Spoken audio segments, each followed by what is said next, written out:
Hi friends, welcome to Roshni's world. ഇന്ന് ചക്കക്കുരു വെച്ചിട്ടുള്ള ഒരു ഉണ്ടയുടെ റെസിപ്പി ആയിട്ടാണ് വന്നത്. നമ്മൾ അരിയുണ്ടയും തരിയുണ്ടയും ഒക്കെ ഉണ്ടാക്കുന്നില്ലേ, അതുപോലെ ഉള്ള ഒരു ഉണ്ടയാണ് ചക്കക്കുരു ഉണ്ട. ചക്കക്കുരു സാധാരണ പുഴുങ്ങിയിട്ടൊക്കെ ഉണ്ടാക്കുന്നതിനേക്കാളും കുറച്ചുകൂടെ ടേസ്റ്റി ആയിട്ടുള്ള ഒരു വേ ആണ് കേട്ടോ ഇതിൽ ഞാൻ കാണിക്കുന്നത്. അപ്പോൾ നിങ്ങളിതൊന്ന് ട്രൈ ചെയ്ത് നോക്കുക. ചക്കക്കുരുയുടെ ഗുണങ്ങൾ ഞാൻ പറയാതെ തന്നെ നിങ്ങൾക്കറിയാലോ. അപ്പോൾ നിങ്ങൾ നല്ല ടേസ്റ്റി ആയിട്ടുള്ള ഈ ചക്കക്കുരു ഉണ്ട് ഉണ്ടാക്കി നോക്കിയിട്ട് ഇഷ്ടമാവുകയാണെങ്കിൽ കൂട്ടുകാർക്ക് ഫാമിലിക്ക് ലിങ്ക് ഷെയർ ചെയ്തെടുക്കുക. എപ്പോഴും പറയുന്നത് പോലെ ചാനൽ സബ്സ്ക്രൈബ് ചെയ്ത് സപ്പോർട്ട് കൊടുത്തരണേ. ഇനി നമുക്ക് ആദ്യം തന്നെ വെല്ലം ഒന്ന് മെൽറ്റ് ചെയ്ത് മാറ്റി വെക്കേണ്ടതുണ്ട്. അപ്പോൾ അതിനായിട്ട് ഒരു 10-12 അച്ച് വെല്ലം എടുത്തിട്ടുണ്ട്. അപ്പോൾ മധുരത്തിന് ആവശ്യമായിട്ട് എടുത്തോളൂ കേട്ടോ. അപ്പോൾ ഇതൊന്ന് മെൽട്ടായി വരുമ്പോഴേക്ക് ചക്കക്കുരു ഒന്ന് തൊലി കളഞ്ഞെടുക്കുക. അപ്പോൾ ചക്കക്കുരുവിൻ്റെ ഈ മുകൾ ഭാഗത്തുള്ള ആ വൈറ്റ് പാർട്ട് ഉണ്ടല്ലോ, അത് മാത്രം കളഞ്ഞെടുത്താൽ മതി. ഇനി ഈ മുകൾ ഭാഗത്തെ തൊലിയൊക്കെ കളഞ്ഞ് കട്ട് ചെയ്തെടുത്ത് കൊണ്ടുവരാം. ഈ ബ്രൗൺ പാർട്ട് ഞാൻ കളയുന്നില്ല കേട്ടോ, അതങ്ങനെ തന്നെ നിന്നോട്ടെ, അത് നല്ല പോഷക ഗുണങ്ങളുള്ളതാണ്. അപ്പോൾ അതുകൊണ്ട് ഞാനത് കളയാതെ ഞാൻ ആ വൈറ്റ് ഭാഗം തൊലി അങ്ങ് കളയുമ്പോൾ ഈ പീസ് വലിപ്പത്തിൽ അങ്ങ് കട്ട് ചെയ്തേ ഉള്ളൂ കേട്ടോ. ഈ വലിപ്പത്തിലല്ല വേണ്ട, ഇതിലും ചെറുതാക്കി നമുക്ക് കട്ട് ചെയ്തെടുക്കണം. കാരണം ഞാൻ പറഞ്ഞല്ലോ, ഇത് ഞാൻ പുഴുങ്ങിയല്ല ഈ ഉണ്ട ഉണ്ടാക്കുന്നത് കേട്ടോ. അപ്പോൾ അതുകൊണ്ട് തന്നെ ഇതുപോലെ നല്ല ചെറിയ ചെറിയ പീസസ് ആക്കിയിട്ട് കട്ട് ചെയ്തെടുക്കുക. അപ്പോൾ ഇങ്ങനെ കട്ട് ചെയ്തെടുക്കാൻ നിങ്ങൾക്ക് ബുദ്ധിമുട്ട്, അതൊന്ന് മിക്സിയുടെ ജാറിലിട്ടിട്ട് ഒന്ന് ക്രഷ് ചെയ്തെടുത്താൽ മതി. ബ്രൗൺ പാർട്ട് കളയണം എന്നില്ല കേട്ടോ. അത് ഞാൻ പറഞ്ഞല്ലോ, നല്ല ഗുണങ്ങളുള്ളല്ലേ, അപ്പോൾ അത് കളയണ്ട. ഇനി ഇതുപോലെ ചെറിയ ചെറിയ പീസസ് ആക്കിയിട്ട് കട്ട് ചെയ്തെടുത്തിട്ടുണ്ട്. ഇനി ഇത് ഞാനൊരു പ്ലേറ്റിലോട്ട് മാറ്റി കൊടുക്കട്ടെ മുഴുവനായിട്ട്. ഇതുപോലെ ചെറിയ പീസസ് ആക്കിയിട്ട് തന്നെ കട്ട് ചെയ്തെടുക്കാൻ നോക്കുക. അതല്ലെങ്കിൽ വേറൊരു വഴി എന്താണെന്ന് പറഞ്ഞാൽ, ചക്കക്കുരുവിൻ്റെ വെള്ളത്തൊലിയോട് കൂടിയിട്ട് തന്നെ നമുക്ക് നന്നായിട്ട് പൂഴി ഒരു പാനിലിട്ടിട്ട് അതിലിട്ടിട്ട് നന്നായിട്ട് വറുത്തെടുക്കുക. നമ്മൾ നിലക്കടലയൊക്കെ തൊലിയോട് കൂടി വറുത്തെടുക്കുന്നില്ല, അതുപോലെ വറുത്തെടുത്താലും മതി കേട്ടോ. അപ്പോൾ അതിനേക്കാൾ എളുപ്പം എനിക്ക് തോന്നിയത് ഇങ്ങനെ ചെയ്യുമ്പോഴാണ്, ചെറിയ ചെറിയ പീസസ് ആക്കി കട്ട് ചെയ്തിട്ട് പുഴിയൊന്നുമില്ലാതെ തനിയെ വറുത്തെടുക്കുമ്പോൾ. ചക്കക്കുരു വറുത്തെടുക്കുന്നതിന് മുമ്പായിട്ട് ഞാനൊരു 1/4 കപ്പോളം ബദം ഒരു പാനിലിട്ടിട്ട് നന്നായിട്ടൊന്ന് വറുത്തെടുക്കുന്നുണ്ട്.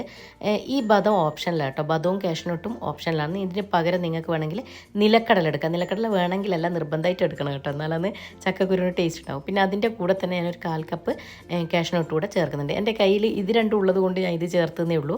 ഇത് രണ്ടും ഇല്ലെങ്കിലും നിലക്കടല നിർബന്ധമായിട്ടും ചേർത്ത് കൊടുക്കണം കേട്ടോ, എന്നാലന്ന് ചക്കക്കുരുവിന് ടേസ്റ്റ് ഉണ്ടാവില്ല. അപ്പോൾ ഇത് നന്നായിട്ട് അത് വറുത്തെടുത്തിട്ടുണ്ട്. ഇത് വേറൊരു പാത്രത്തിലോട്ട് മാറ്റി കൊടുത്തിട്ട് അതേ പാനിൽ തന്നെയാണ് തേങ്ങയൊക്കെ ഇനി ഒന്ന് റോസ്റ്റ് ചെയ്തെടുക്കുന്നത് കേട്ടോ. അപ്പോൾ ഞാനതൊന്ന് തുടച്ചെടുത്തിട്ടുണ്ട്. എന്തെങ്കിലും പൊടി ഉണ്ടെങ്കിൽ തേങ്ങയിലാവണ്ടെന്ന് കരുതിയിട്ട് കേട്ടോ. അപ്പോൾ ഇനി തേങ്ങ ചെറുകിയത് 1 കപ്പോളം തന്നെ എടുത്തിട്ടുണ്ട്. ഇതും നന്നായിട്ട് തന്നെ വറുത്തെടുക്കുക. ഗോൾഡൻ ബ്രൗൺ നിറമൊന്നും ആവണ്ട, നമ്മൾ സാമ്പാറിനൊക്കെ വറുക്കുന്ന പോലെ വറക്കണമെന്നില്ല. അതിലുള്ള ആ ഈർപ്പൊക്കെ ഒന്ന് വറ്റാൻ വേണ്ടിയിട്ട് ഒന്ന് ജസ്റ്റ് ഒന്ന് വറുത്തെടുക്കുക. അതെന്തിനാന്ന് പറഞ്ഞാൽ നമ്മൾ ചക്കക്കുരു ഉണ്ട കുറച്ച് കാലമൊക്കെ കേടുകൂടാതിരിക്കണമെങ്കിൽ നിർബന്ധമായിട്ട് അങ്ങനെ ചെയ്യണം കേട്ടോ. ഇപ്പോൾ ഇതാ തേങ്ങയിലുള്ള വെള്ളമൊക്കെ വറ്റി വന്നിട്ടുണ്ട്. ഇനി ഇത് നമുക്കൊരു ബൗളിലോട്ട് മാറ്റി വെക്കാം. മുഴുവൻ ഇതാ ബൗളിലേക്ക് മാറ്റി വെച്ചിട്ടുണ്ട്. ഇനി ഇതേ പാനിൽ തന്നെ ബാക്കിയുള്ള ചക്കക്കുരു കൂടെ ഉണ്ടല്ലോ ഒന്ന് വറുത്തെടുക്കാൻ. അപ്പോൾ ഒന്ന് നമുക്ക് ഇതാ കട്ട് ചെയ്ത് വെച്ച ചക്കക്കുരു ഞാൻ പറഞ്ഞതുപോലെ ഇതുപോലെ തന്നെ ചെറിയ ചെറിയ പീസസ് ആക്കി എടുക്കാൻ പ്രത്യേകം ശ്രദ്ധിക്കണം. ഇനി ഇത് മുഴുവൻ അങ്ങ് ഇട്ട് കൊടുക്കാം. എന്നിട്ട് ഇത് നന്നായിട്ട് തന്നെ വറുത്തെടുക്കാം. ഞാൻ പറഞ്ഞതുപോലെ ഇത് 2 രീതിക്ക് വറുത്തെടുക്കാം. ഒന്നുകിൽ പൂഴിയിൽ ആ തൊലി കളയുന്നതിന് മുൻപ്, നമ്മൾ ആ ഒരു വെള്ള കളർ തൊലി ഉണ്ടല്ലോ മുന്നിലത്തെ, അത് കളയുന്നതിന് മുൻപായിട്ട് ഒന്ന് വറുത്തെടുത്താലും മതി ആ പൂഴിയിലാവുമ്പോൾ. അതല്ല ഇങ്ങനെ ആവുമ്പോൾ നന്നായിട്ട് തന്നെ ഇതുപോലെ ഒന്ന് വറുത്തെടുക്കാൻ ശ്രദ്ധിക്കുക. ഇതുപോലെ ചെറിയ ചെറിയ പീസസ് ആക്കിയാൽ നമുക്ക് പെട്ടെന്ന് തന്നെ വറുത്തെടുക്കാനും പറ്റും കേട്ടോ. പിന്നെ നന്നായിട്ട് വറുത്തെടുക്കാൻ ശ്രദ്ധിക്കുക. ഇത് ഒന്ന് വറന്ന് വന്നതിന് ശേഷം ഞാനിത് തണുക്കാനായിട്ട് വേറൊരു പാത്രത്തിലേക്ക് ഇട്ട് കൊടുക്കുന്നുണ്ട്. ഇതൊന്ന് തണുത്തതിന് ശേഷം ഒന്ന് ഞാൻ മിക്സിയുടെ ജാറിലിട്ടിട്ടൊന്ന് പൊടിച്ചെടുക്കും. അതിനുശേഷം വീണ്ടും ഒന്ന് നമുക്കിതൊന്ന് വറുത്തെടുക്കേണ്ടതുണ്ട് കേട്ടോ. കാരണം ഇതൊന്ന് പുഴുങ്ങൊന്നും ചെയ്യാത്തതുകൊണ്ട് റോ ടേസ്റ്റ് ഉണ്ടാകാൻ പാടില്ലല്ലോ. ഇതായിപ്പോൾ ഞാൻ തണുക്കാനായിട്ട് ഇങ്ങനെ വെച്ചിട്ടുണ്ടായിരുന്നത്. അപ്പോൾ ഇതിപ്പോൾ ഒന്ന് തണുത്ത് വരുമ്പോഴേക്ക് നട്ട്സുകൾ ആദ്യം ഒന്ന് പൊടിച്ചെടുക്കാം. അതിനുശേഷം നമുക്ക് ചക്കക്കുരു പൊടിച്ചെടുക്കാം. അപ്പോൾ അപ്പോഴേക്കും നട്ട്സും തണുത്ത് വന്നിട്ടുണ്ട്. ഞാൻ ഇതുപോലെ ഇങ്ങനെ പ്ലേറ്റിൽ വെച്ചതുകൊണ്ട് തന്നെ പെട്ടെന്ന് തണുത്ത് കിട്ടിയിട്ടുണ്ട്. അപ്പം നമുക്ക് ഇതും കൂടെ ഒന്ന് പൊടിച്ചെടുക്കാം. ഞാൻ പറഞ്ഞതുപോലെ നട്ട്സിന് പകരം നിങ്ങൾക്ക് നിലക്കടല എടുക്കാം കേട്ടോ. രണ്ടായാലും ടേസ്റ്റിന് വ്യത്യാസമൊന്നും ഉണ്ടാവില്ല. എന്തായാലും രണ്ടിലേതെങ്കിലും ഒന്ന് നിർബന്ധമായിട്ടും ചേർത്ത് കൊടുക്കണേ, അല്ലെങ്കിൽ പിന്നെ ചക്കക്കുരു ആയതുകൊണ്ട് തന്നെ ടേസ്റ്റ് കുറയാൻ വഴിയുണ്ട്. അപ്പം ഇത് നട്ട്സുകൾ എന്തെങ്കിലും ഒന്ന് ചേർത്ത് കൊടുക്കാം. ഇനി ഇതൊന്ന് പൊടിച്ചെടുത്ത് കൊണ്ടുവരാം. ഇതുപോലെ നല്ല ഫൈനായിട്ട് തന്നെ പൊടിച്ചെടുക്കാനും ശ്രദ്ധിക്കണം. ഇതിപ്പം നമ്മൾ കാഷ്യൂ നട്ട്സും ബദവും കൂടെ പൊടിച്ചത്, അതിന് പകരം നിങ്ങൾ കടല എടുക്കുന്നെങ്കിൽ കടല പൊടിച്ചെടുക്കുക കേട്ടോ. അപ്പോൾ ഞാൻ മുഴുവനും ഒരു പ്ലേറ്റിലോട്ട് മാറ്റി കൊടുത്തിട്ടുണ്ട്. ഇനി അപ്പോഴേക്ക് ഇതാ ചക്കക്കുരു തണുത്ത് വന്നിട്ടുണ്ടായിരുന്നു. അത് നമുക്ക് ഇതിലേക്ക് ഇട്ടിട്ടൊന്ന് പൊടിച്ചെടുക്കാം. മുഴുവനും ഇട്ട് കൊടുത്തിട്ടുണ്ട്. ഇത് നന്നായിട്ടൊന്ന് പൊടിച്ചെടുക്കട്ടെ. ഇത് കണ്ടോ, ഇതുപോലെ നന്നായിട്ട് തന്നെ പൊടിച്ചെടുക്കാൻ ശ്രദ്ധിക്കുക. ഇതുപോലെ ഫൈൻ പൗഡറായിട്ട് പൊടിച്ചെടുക്കുന്നത് നല്ലത് കേട്ടോ. എന്നാലാണ് റോ ടേസ്റ്റ് ഇല്ലാതെ നമുക്ക് ഒന്നുകൂടെ ഒന്ന് വറുത്തെടുക്കാൻ പറ്റത്തുള്ളൂ. ഇനി ഇതൊന്നുകൂടെ ഒന്ന് വറുത്തെടുക്കേണ്ടതുണ്ട്. ഞാൻ പറഞ്ഞതുപോലെ ഇതേപോലെ ഒന്ന് പൊടിച്ചെടുക്കാൻ ശ്രദ്ധിക്കുക. ഇനി ചക്കക്കുരുവിൻ്റെ പൗഡർ ഒന്നുകൂടെ ഒന്ന് വറുത്തെടുക്കണേ. ഞാൻ പറഞ്ഞില്ലേ, അല്ലെങ്കിൽ പിന്നെ ഒരു റോ ടേസ്റ്റാണെന്നുണ്ടാകും, പുഴുങ്ങിയിട്ടൊന്നും എടുത്തതല്ലല്ലോ. അപ്പോൾ അതുകൊണ്ട് തന്നെ ഒന്ന് പൊടിക്കുന്നതിന് മുൻപായിട്ടും വറുത്തെടുക്കുക. അതിന് ശേഷം ഇതുപോലെ ഒന്നുകൂടെ ഒന്ന് പൊടിച്ചെടുക്കുന്നത് നല്ലതാണ് കേട്ടോ. അപ്പോൾ നന്നായിട്ട് വറുത്തെടുക്കുക. കളറൊന്നും മാറിപ്പോകണമെന്നില്ല, ഒന്ന് നന്നായിട്ടൊന്ന് വറുത്തെടുക്കുക. ലോ ഫ്ലെയിമിൽ ഇട്ട് കൊടുക്കുക. ഒന്ന് ഹൈ ഫ്ലെയിമിൽ ഇട്ടിട്ട് പാൻ ഒന്ന് ചൂടായി വരുമ്പോൾ ലോ ഫ്ലെയിമിൽ ഇട്ട് കൊടുക്കുക. കരിഞ്ഞു പോയാൽ പിന്നെ അതിൻ്റെ ടേസ്റ്റ് ആകെ മാറിപ്പോകും. ഇപ്പോൾ ഇതാ നമ്മളിങ്ങനെ തവി വെച്ചിട്ട് അതിങ്ങനെ അങ്ങോട്ടും ഇങ്ങോട്ടും മാറ്റുമ്പോൾ അതിങ്ങനെ പെട്ടെന്ന് തന്നെ പാനിൽ നിന്ന് അങ്ങോട്ടും ഇങ്ങോട്ടും മൂവ് ആകുന്ന സമയത്ത് നമുക്കിതിൻ്റെ ഫ്ലെയിം ഓഫ് ചെയ്യാം. ഇത്രയേ ഉള്ളൂ കേട്ടോ, പെട്ടെന്ന് തന്നെ കഴിയും. പക്ഷേങ്കിൽ അതിൻ്റെ റോ ടേസ്റ്റ് മാറിയോന്നൊന്ന് നമ്മളൊന്ന് വായിലിട്ട് നോക്കുമ്പോൾ നമുക്കത് മനസ്സിലാവുമല്ലോ, അതിൻ്റെ റോ ടേസ്റ്റ് മാറുന്ന സമയം. അപ്പോൾ ആ സമയത്ത് ഫ്ലെയിം അങ്ങ് ഓഫ് ചെയ്യാം. ഇനി അതൊന്ന് തണുത്ത് വരുമ്പോഴേക്ക് ഒരു കപ്പോളം തേങ്ങ, ഏകദേശം ഒരു മുക്കാൽ മുറിയോളം തേങ്ങ എണ്ണ ഉണ്ട് കേട്ടോ. അപ്പോൾ അത് എടുത്തിട്ട് ഒന്ന് മിക്സിയുടെ ജാറിലിട്ടിട്ട് ഒന്ന് ജസ്റ്റ് ഒന്ന് ക്രഷ് ചെയ്തെടുക്കേണ്ടത് കേട്ടോ. ഞാൻ മുഴുവനും ഒന്നിച്ചിട്ട് കൊടുത്തിട്ട് ഒന്ന് ക്രഷ് ചെയ്തെടുത്ത് കൊണ്ടുവരട്ടെ.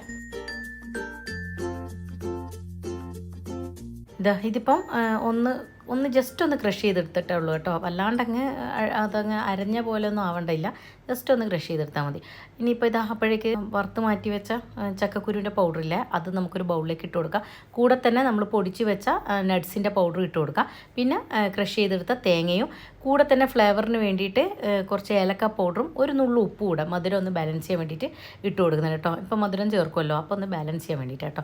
എന്നിട്ട് നന്നായിട്ടൊന്ന് മിക്സ് ചെയ്ത് യോജിപ്പിക്കുക. എന്നിട്ട് കൈ വെച്ചിട്ട് തന്നെ എല്ലാം കൂടി ഒന്ന് നന്നായിട്ടൊന്ന് മിക്സ് ചെയ്തെടുക്കുക. അപ്പോൾ തേങ്ങ അതിൽ ചേർത്തത് കൊണ്ട് തന്നെ ചെറിയൊരു നനവുണ്ടാവുമല്ലോ, അപ്പോൾ അതുകൊണ്ട് നന്നായിട്ട് ഞെരടി മിക്സ് ചെയ്ത് മാറ്റി വെക്കാം.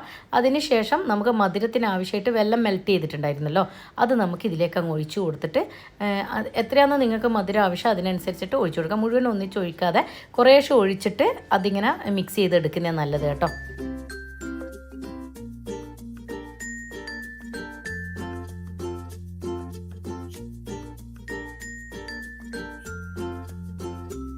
നന്നായിട്ട് കുഴച്ചതിന് ശേഷം ഇതുപോലെ കുറച്ച് എടുത്തൊന്നിങ്ങനെ ഉരുട്ടിയിട്ട് അതിങ്ങനെ നമുക്ക് സ്റ്റിക്കായി നിൽക്കുമല്ലോ, എന്നിട്ട് അങ്ങനെ പൊടിഞ്ഞു പോകുന്ന ആ ഒരു പരുവത്തിലാവുമ്പോൾ നമുക്കെല്ലാം ഇതേപോലെ തന്നെ ഉരുട്ടിയെടുക്കാം. നമ്മൾ അരിയുണ്ടേയും തരിയുണ്ടൊക്കെ ഉരുട്ടിയെടുക്കുന്ന ആ ഒരു വലിപ്പത്തിലാണ് ഞാനിപ്പോൾ ഉരുട്ടിയെടുക്കുന്നത്. അപ്പോൾ നിങ്ങൾക്ക് എത്രത്തോളം വലിപ്പം വേണോ അതിനനുസരിച്ചിട്ട് ചെറുതും വലുതും ഒക്കെ ആക്കാം കേട്ടോ. ഞാനിപ്പോൾ ഈ ഒരു വലിപ്പത്തിലാണ് ഉരുട്ടിയെടുക്കുന്നത് കേട്ടോ. അതാകുമ്പോൾ നമുക്ക് കഴിക്കുമ്പോൾ ഏകദേശം ഒരു വലിപ്പം ഉണ്ടല്ലോ, അരിയുണ്ടൊക്കെ ഉള്ള പോലെ ആ ഒരു വലിപ്പത്തിൽ. അപ്പോൾ ഇനി ഇതെല്ലാം ഞാൻ ഇതേപോലെ തന്നെ ഉരുട്ടി മാറ്റി വെക്കട്ടെ. ഇനി ബാക്കിയുള്ളത് കൂടെ നേരത്തെ ഉരുട്ടിയതുപോലെ തന്നെ ഉരുട്ടിയെടുക്കട്ടെ.